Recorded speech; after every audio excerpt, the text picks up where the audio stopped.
Bene, eccoci insieme anche oggi. Quando diciamo tutto ciò che fa nord-est, ci stanno anche persone come il nostro ospite Piero Favero, che di professione è medico all'ospedale di Udine, ma è un saggista. Lui è arrivato al terzo capitolo della trilogia, questa si chiama I Veneti in Friuli, e di cui parleremo in questa puntata, CR la casa editrice, dall'antichità alla Serenissima, preceduto da due altri libri, che erano La Dea Veneta e L'Alba dei Veneti. Quindi parliamo un po' della presenza veneta nella regione contermine. Da dove cominciamo?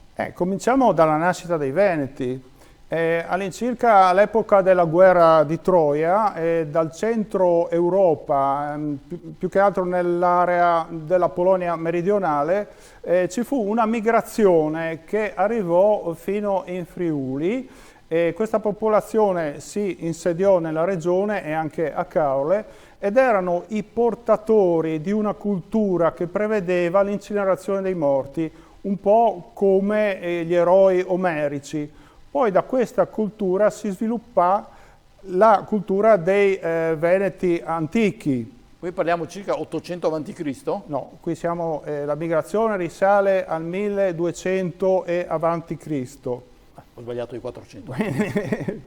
Anche per quanto riguarda la nascita di Venezia, in realtà si parla di 1600 anni, però il 421 si rifà realmente ad un mito, ad una leggenda. A quell'epoca l'isola di Rivo Alto era solo un'isola di pescatori. Se noi vogliamo invece vedere quando fu la prima documentazione scritta, dobbiamo risalire all'814 con la pace di Aquisgrana, ed è l'epoca in cui Venezia si emancipa piano piano, progressivamente dall'impero, e come dice un cronista di quel secolo, i venetici tutti con unanime decisione al posto dei tribuni elessero il loro doge.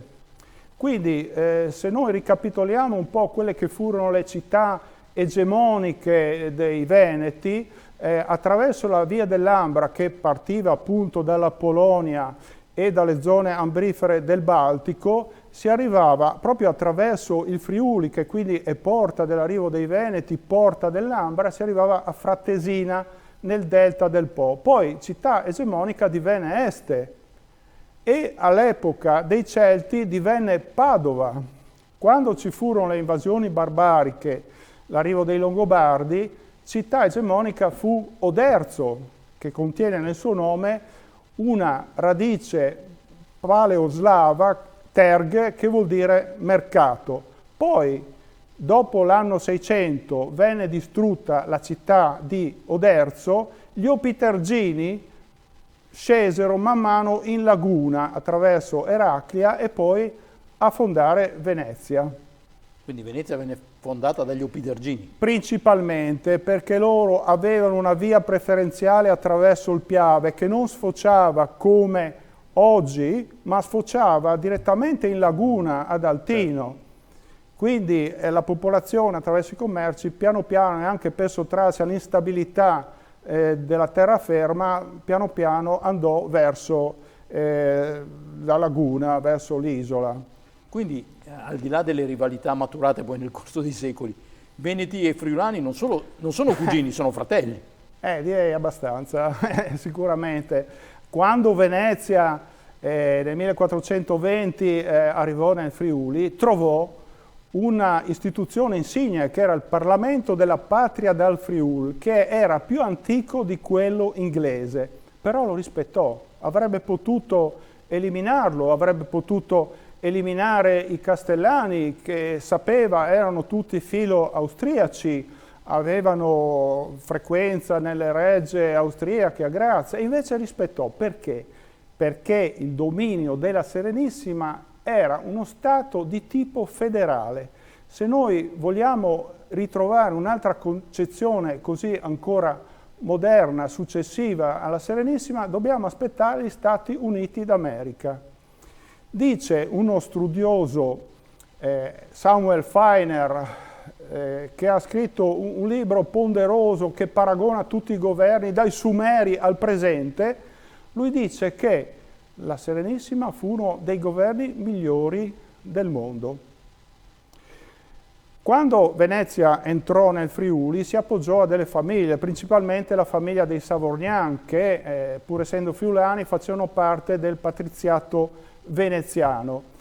Essi tennero una politica di sostegno alle rivendicazioni del ceto rurale, tant'è che Luigi da Porto scrisse: in Italia nessun signore è così amato dai propri sudditi come Savorgnan dai friulani.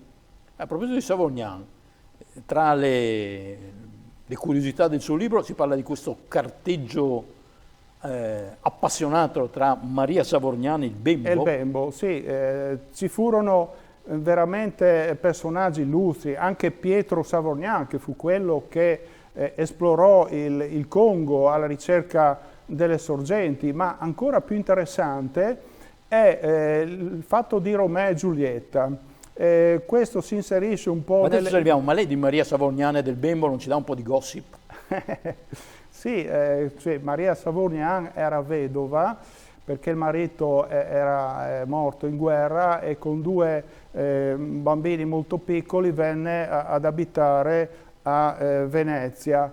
E lì conobbe nel 1500 il Bembo e ci fu Pietro Bembo. Pietro Bembo e ci fu, nonostante fosse cardinale, ci fu un carteggio e anche diciamo una grande passione focosa tra i due, e diciamo che lì nacque la lingua italiana, perché da queste lettere poi il Bembo andò a correggere le espressioni di Maria Savorgnan, per esempio da fuoco divenne fuoco, e così piano piano, imitando la lingua del Trecento, gli diede inizio alla lingua italiana. Qua insomma più che un veneto in Friuli è una friulana in Veneto. Esatto.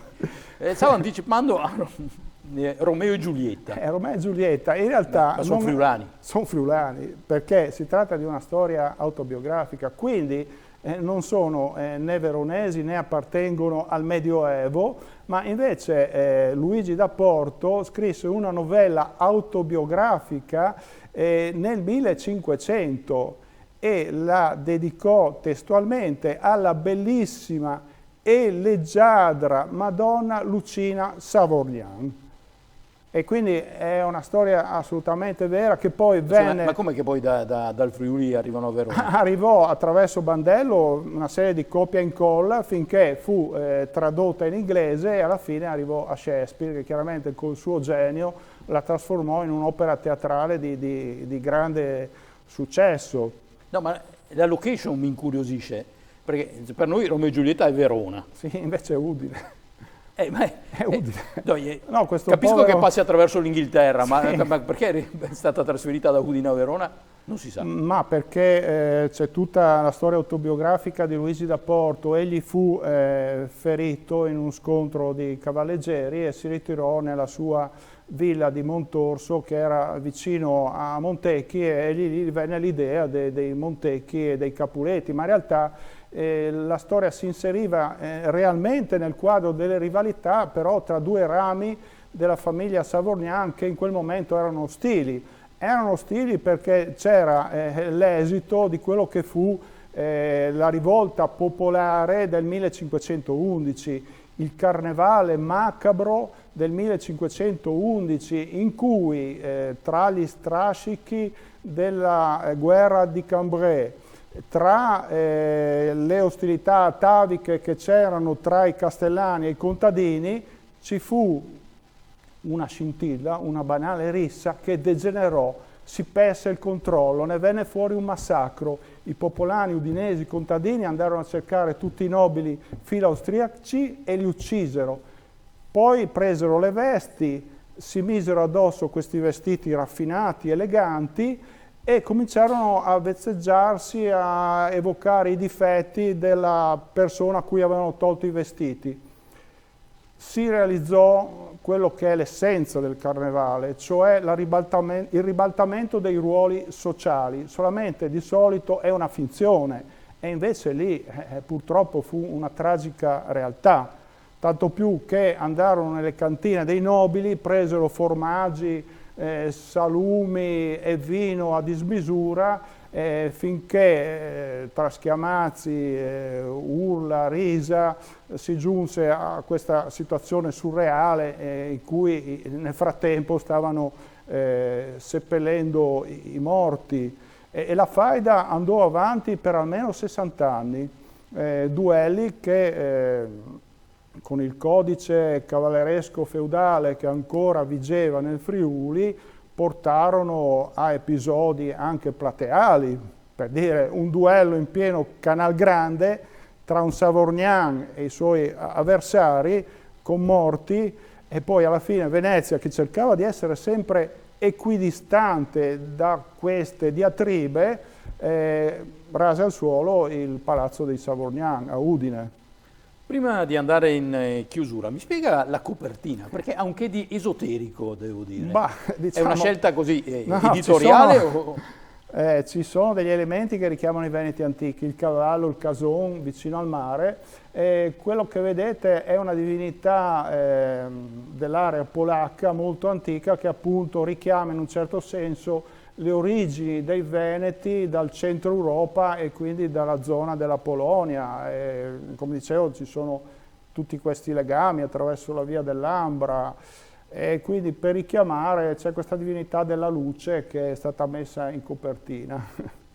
Grazie a Piero Favero. Insomma, se qualcuno vuole avere la conferma di quanto poco ne sappiamo sulle nostre origini, questo è il libro giusto. I Veneti in Friuli, dall'antichità alla Serenissima, CR, la casa editrice, e Piero Favero ne è l'autore, con tante sorprese, compresa quella che Giulietta e Romeo abitavano a Udine, non a Verona.